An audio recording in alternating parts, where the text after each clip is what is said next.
Doctor রেন্ডির কাছে নিয়ে গিয়ে যজ্ঞধার্তীকে সুস্থ করে তুলল দুর্গা। দেখে অবাক হয়ে গেল সবাই। হ্যাঁ বন্ধুরা, এমনটাই দেখা যাবে। তাই সম্পূর্ণ জানতে ভিডিওটিতে লাইক দেওয়ার, চ্যানেলটি সাবস্ক্রাইব করে দেখতে থাকুন। গল্পের শুরুতে দেখা যাবে কৌশিকী ডিপার্টমেন্টে গিয়ে দিব্যাকে অপমান করে আর বলে, কার জায়গা কোন জায়গায় দেখেছো? যার জায়গা যে জায়গায় না, সেই জায়গায় না সে একদম পড়বেই। আর একদম ভালো জব্দ হয়েছো। থাকো না, পড়ে পড়ে এখানে থাকো।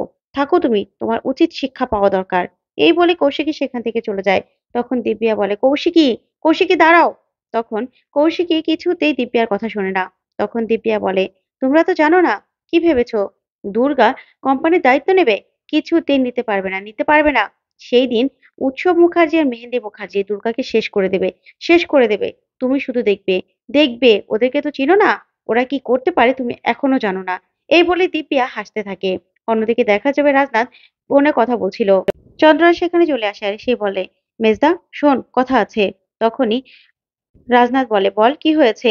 তখন চন্দ্রনাথ বলে, এগুলো কি সহ্য করা যায় বল? দুর্গা কি শুরু করেছে, কি শুরু করেছে? আজকে জানিস, ওই রাস্তা থেকে পাউরুটি ঘুগনি এগুলো এনেছে। এসব কি আমরা খেতে পারি? খেতে পারি এসব? ও কিন্তু খুব বড় ভুল করছে। কৌশিকী যদি ওকে কোম্পানিতে বসায় না, খুব বড় ভুল করবে। তখন রাজনাথ বলে, ছাড় তো ওসব কথা। কি পাউরুটি ঘুগনি? ওগুলো আমি খাবো, খাবো আমি। ইস, কতদিন ধরে খাই না, আমার অনেক খেতে ইচ্ছে করছে। দুর্গা, দুর্গা। তখনই সেখানে বৈদেহী চলে আসে রাজনাথের জন্য খাবার নিয়ে। তখন রাজনাথ বলে, বৈদেহী এগুলো কি? তখন বৈদেহী বলে, এই যে তোমার জন্য অমলেট আর কফি। তখন রাজনাথ বলে, কি বলছো তুমি বৈদেহী? এই দিনও আমার দেখতে হচ্ছে তুমি কিনা আমার জন্য খাবার বানিয়ে নিয়ে এসেছো। কি বলবো, এই সব কিছু তো দুর্গার জন্য হয়েছে। দুর্গা তুই কোথায়?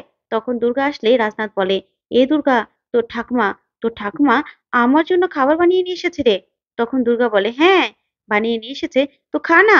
তোর তো কপাল খুলে গেছে রে। তখন রাজনাথ বলে, হ্যাঁ তাই তো, তুই আসাতে সবকিছু পাল্টে গেছে। কিন্তু বৈদেহী, এগুলো তো আমি খাবো না, খাবো না আমি। আমি খাবো ওই পাউরুটি, ডিম, তারপরে ওই ঘুগনি, ওগুলো খাবো আমি। তখন দুর্গা বলে, সত্যি? সত্যি, চল চল চল খাবি।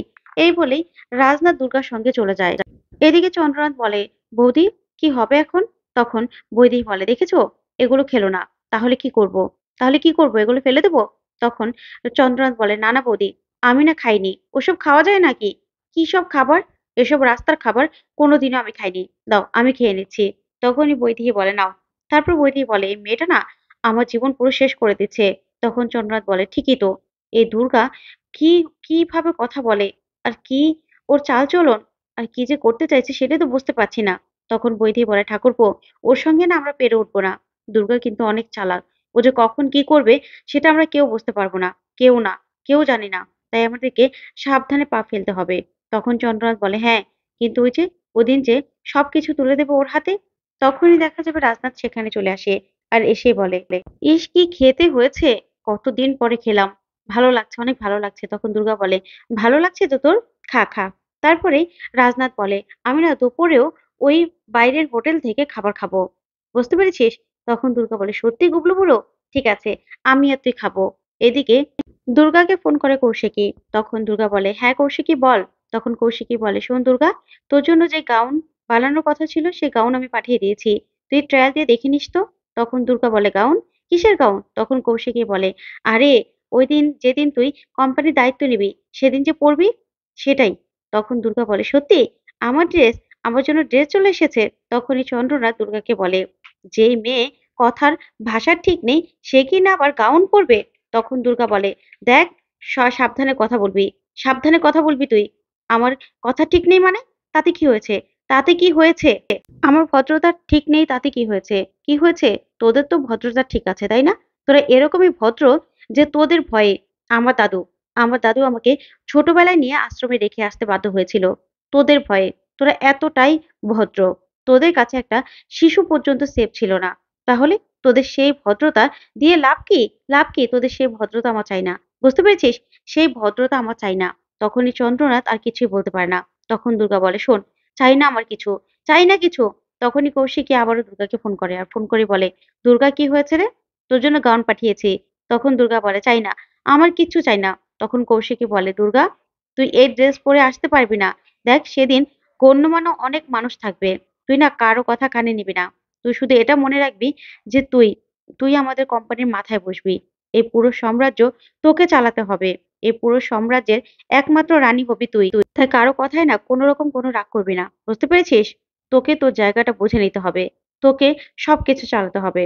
তুই শুধু সেটাই মাথায় রাখবি। তখন দুর্গা বলে, ঠিক আছে কৌশিকী। তারপরে ফোনটা রেখে দেয়। ওইদিকে দুর্গা চন্দ্রনাথকে বলে, শোন, আমাকে না ভদ্রতা শিখাবি না। বুঝতে পেরেছিস? আমাকে যদি ভদ্রতা শেখাতে আসিস না, তাহলে কেলিয়া কানপুর। তখনই রাজনাথ বলে ওঠে, পে দিয়ে পোল্যান্ড। তখন এই কথাগুলো শুনে বৈদেহী বলে, বাহ বাহ, খুব সুন্দর মুখের ভাষা হয়েছে, তাই না? খুব সুন্দর মুখের ভাষা হয়েছে তোমার। এসব কি কথাবার্তা? তখনই দুর্গা বলে, একদম ঠিক হয়েছে, ঠিক হয়েছে। আজকে শোন, আমি না রাতে কতগুলো ভাতের মধ্যে জল দিয়ে রেখেছিলাম। আজকে দুপুরবেলা সবাই পান্তা খাবে, জল ভাত, আর সঙ্গে ডালের বড়া, আর কাঁচামরিচ আর পেঁয়াজ। তখন বৈদেহী বলে, এগুলো কে করবে? তখন দুর্গা বলে, কেন ঠাম্মি, তুই করবি? তুই করবি। আমার ঠাকমা, তুই করবি। তখন বৈদেহী বলে, না, আমি পারবো না, পারবো না আমি। তখন রাজনাথ বলে, হ্যাঁ তুমি পারবে, তুমি পারবে বৈদেহী, তুমি না খুব ভালো পারো এগুলো। তখন দুর্গা বলে, হ্যাঁ ঠাকমা, তুই পারবি। তখনই বৈদেহী রেগে সেখান থেকে চলে যায়। তারপরেই দুর্গা সানভি ডাকলেই সানভির কাছে চলে যায়। তখন সানভি বলে, দুর্গা, তোমার ড্রেস চলে এসেছে, চলো পরে দেখবে। ওইদিকে চন্দ্রনাথের সঙ্গে কথা বলতে আসে উৎসব। তখন চন্দ্রনাথ বলে, হ্যাঁ বল, কি বলবি? তখন উৎসব বলে, কাকুমণি, তোমার সঙ্গে আমার কথা আছে। তখন চন্দ্রনাথ বলে, আচ্ছা চল, আমরা বাইরে চলে যাই। ওইদিকে দুর্গা বলে, আচ্ছা ভালো পিসি, আমি না আমার মায়ের সামনে এই ড্রেসগুলো পরবো। আমার মা যদি বলে যে ড্রেস ঠিক আছে, তাহলেই আমি পরবো। তখন সানভি বলে, দুর্গা, তোমার মা কি বলতে পারে? তখন দুর্গা বলে, তুই জানিস না, আমার মা চোখের পাতা ফেলে আমাকে সব কথার উত্তর দেয়। তোরা বুঝতে পারিস না। চল চল, আমার মায়ের কাছে চল। তখন রাজনাথ আসে আর এসেই বলে, দুর্গা, কি এসেছে রে? তখন দুর্গা বলে, দেখ বুড়ো, আমার জন্য ড্রেস সব চলে এসেছে। আমার মায়ের সামনে চল, আমার মাকে নিয়ে দেখাবো। চল চল। এই বলে জগদ্ধাত্রীর ঘরে চলে যায় দুর্গা, রাজনাথ আর সানভি। তখন দুর্গা বলে, মা দেখ, আমার জন্য শার্ট প্যান্ট। তখনই শার্ট প্যান্ট গুলো দেখে দুর্গা বলে, আচ্ছা গুবলু বুড়ো বলতো, আমারগুলোই তো ভালো ছিল। তখন রাজনাথ বলে, হ্যাঁ তোরগুলো ভালো ছিল, কিন্তু দেখ, যেখানে যেগুলো তোকে পড়তে হবে, সেটা তো সেখানে পড়ে যেতে হবে বল। সেখানে বৈদেহী চলে আসে আর সে বলে, কি, কি এনেছে? তখনই দুর্গা বলে, দেখ ঠাকমা, আমার আমার শার্ট প্যান্ট। তখনই বৈদেহী বলে, ও আচ্ছা, ড্রেস চলে এসেছে তাই তো? তখন দুর্গা বলে, হ্যাঁ, ড্রেস চলে এসেছে। আমি যাবো তো, আমি যাব। আমার মায়ের হাত ধরে আমি যাব। আমার মা আমার হাত ধরতে পারবে না তো কি হয়েছে? আমি তো আমার মায়ের হাত ধরতে পারবো। আমার মায়ের হাত ধরে আমি কোম্পানিতে নিয়ে যাব। তারপরে আমি নিজে আমার মায়ের সামনে দায়িত্ব নিব। তারপরে দুর্গা ড্রেসটা নিজের সামনে ধরে বলে, মা দেখ তো, ড্রেসটাতে আমাকে কেমন লাগছে? দেখ না। তারপরে দেখা যাবে রাজনাথ বলে, ঝাক্কাস লাগছে। তারপরেই বৈদেহী বলে, এসব কি ভাষা? ঝাক্কাস মানে? কি সব কথা বলছো তুমি? কি, তুমিও কি দুর্গার মতো হয়ে গেলে নাকি? বাড়িটা পুরো রকের মতো হয়ে গেছে। আমার না ভালো লাগছে না। তখন দুর্গা বলে, এই ঠাকমা, একদম মুখ সামলে কথা বলবি। রকের মতো মানে? রকের মতো কি খারাপ নাকি? আমিও তো ওখানেই ছিলাম। আমি তো ওইভাবে বড় হয়েছি। তোদের জন্য। তোদের জন্য আমি ভালোভাবে বড় হতে পারিনি। এই পরিবারে থাকতে পারিনি। বুঝতে পেরেছিস? আমার ছোটবেলাটা পুরা ওই রকের মতো করে কাটিয়ে গেছে। তাই সেসব কথা একদম বলবি না। একদম বলবি না তুই। তখন এই কথা শুনে বৈদেহী ভয় পেয়ে যায়। তো বন্ধুরা, আজকের আপডেটটি কেমন লাগলো কমেন্ট করে জানাও। ধন্যবাদ।